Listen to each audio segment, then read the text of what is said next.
The way of water has no beginning and has no end. I forgot the rest. I'm a sexy Navi. James Cameron, hit me up. You know, I really wish I loved Avatar The Way of Water. I wanted to just sit down in the cinema, have the 3D blow me away, be transported to Pandora, be gripped into the story, and by the time the credits rolled, I wanted to be like, wow, I can't wait to see what James Cameron does next. And the funny thing is that even though I didn't love Avatar The Way of Water, like, I liked it, it's good, I prefer the first film. But at the end of the day, when the credits rolled, I kind of went, do you know what? I want to see what James Cameron does with Avatar 3.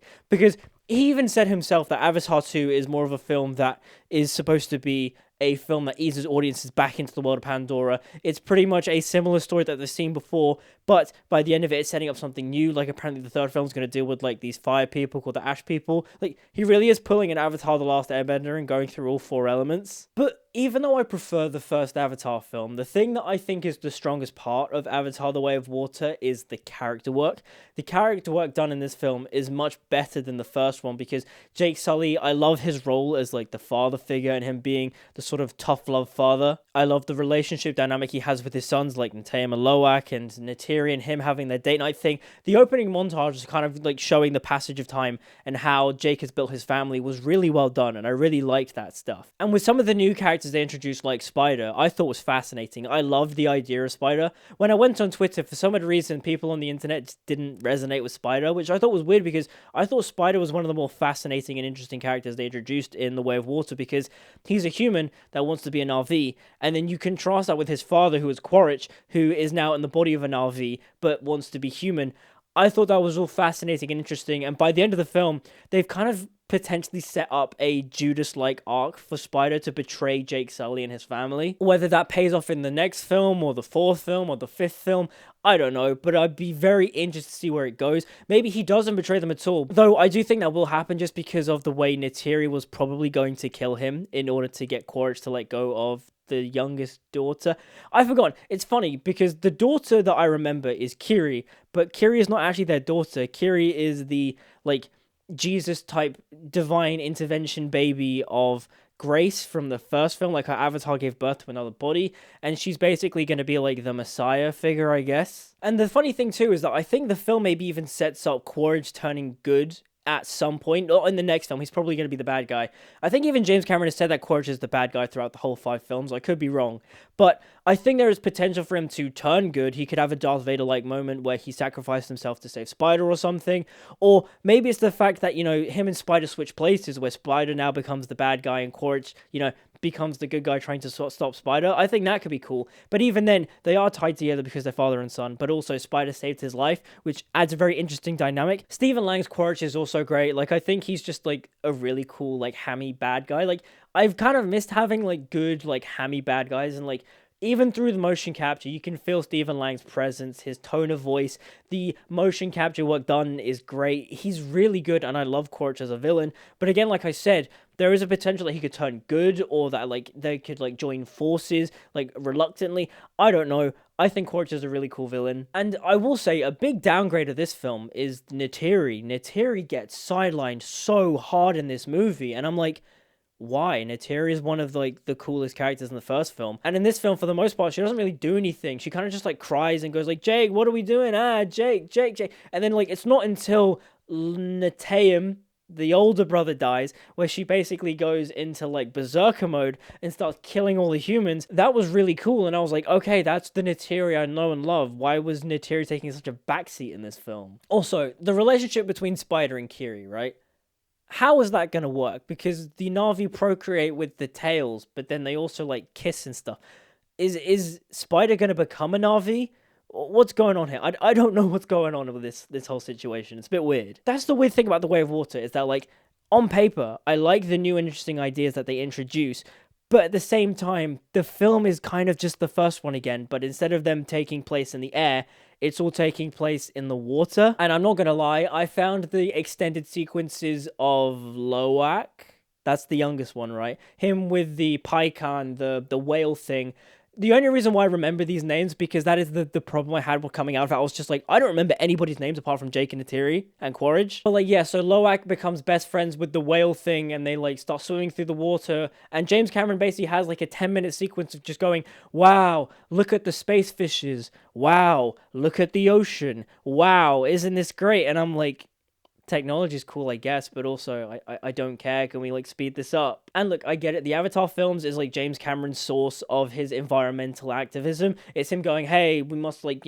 treat the planet, carefully and look at all the wonders and beauty, preserve all that and all that kind of stuff. I get that. But the fact that it takes up so much of the runtime is just like, I get it, James Cameron. I know you love the environment. I get it. Nature is beautiful. But like also at the same time, there's like weird underlying messages that like humanity is bad and like we should like be like the Na'vi and all that kind of stuff. Or maybe like Spider's the allegory for humanity and how humanity should behave. We should be more like the Na'vi or something. I don't know. There's a bit of like mixed messaging in the Avatar films as well, especially since like all the Na'vi and the green ones as well, they have like indigenous accents, which is kind of off-putting, I guess, in the sense of like, they have indigenous accents, but most of them are portrayed by white actors. And then it's kind of like, oh, isn't that like culturally wrong? Again, that's not really a problem, though. I will say the green Na'vi, the green princess Na'vi. James Cameron said he made the Na'vi look sexy, and I never understood it. But the green one, the one that Loak falls in love with, I kind of get it. Another issue I said have with the film is that the score isn't very memorable, because even though they reused the music James Horner created in the original film, the Avatar theme is beautiful and like it really does evoke an emotion in you. But with The Way of Water, the music in it was fine, I guess, but there wasn't anything that really stuck out to me. It's just like, whoa, okay, that's crazy. This is like James Horner level, because this is a different composer and James Horner passed away. Now, the thing that made the first Avatar film special was the 3D and the motion capture work, the visual effects work. It's astonishing. And in this film, the increase in technology within the 10, 12 years that it's been since the last one is incredible. You can see it. The texture work is insane. It's gorgeous to look at for the most part. Though a thing I've noticed with the Avatar films, and this is a personal taste of mine, is that I think the Avatar films look their best when the lighting of the scene is at nighttime. When it's set in broad daylight, the visual effects are cool and they're good enough, but visually they look a bit bland. Is not really my preference. But when you get the nighttime scenes, the CGI not only looks like so much better, and I say so much better, in this film the CGI is very good all the way throughout. It's just that the lighting itself becomes more interesting, and because the lighting is more interesting, it means it allows the texture work to work much more on the Na'vi. But I mean, yeah, the visual effects work is amazing, and that's what these films are pretty much made for. I don't know how much of an advancement is going to take place within Avatar 3 and the next, couple of films, because they've filmed most of Avatar 3. I think, no, James Cameron said he filmed all of Avatar 3 and they started filming 4 as well. So, I don't know. It's a weird thing to where, like, The Way of Water, I think, is a fine film. But to wrap things up, I liked Avatar The Way of Water, but I was disappointed with it because I wanted it to be more, if that makes any sense. Like, I wanted to be blown away by this film. I wanted James Cameron to go, hey, this is going to be amazing, trust me. And I'm like, I mean, the film was fine, I guess, but it wasn't like the experience I had with, say, something like Dune or with, like, I don't know, Avengers Infinity War or something like that.